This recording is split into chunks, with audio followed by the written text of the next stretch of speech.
và níประเภทตากะมา4 ម៉ាស៊ីន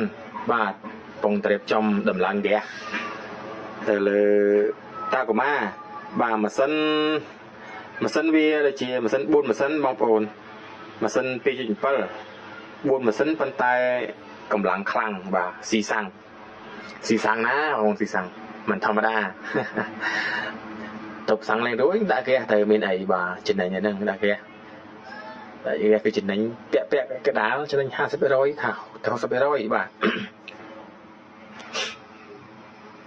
កំពុងតែរុំវីដេអូជាមួយនឹងខ្សែភ្លើងបាទ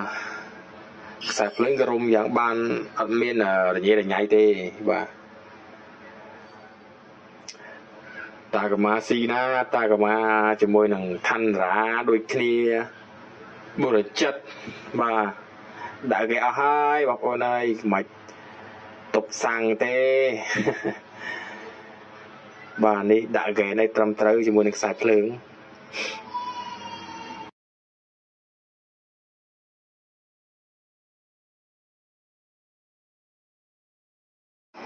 ហើយចំណុះធុងផនវាដែរបាទគឺ72 លីត្របាទដាក់បានត្រឹមតែ72 លីត្រទេព្រោះអីកង់សកួរตากะมาវាមែនទេមិនកង់សកួរបាទគឺគូតវារៈដែរបងប្អូនបាទដាក់ធុងធំពេកបានទេអាចទៅបាទបានតែត្រឹម72 លីត្រ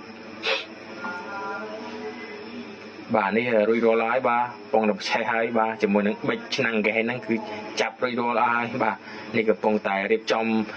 ដាក់ទៅបញ្ចូលហ្គាសសេរីប្រូក្រាមហើយបាទធុងវានេះជើងយើងចាប់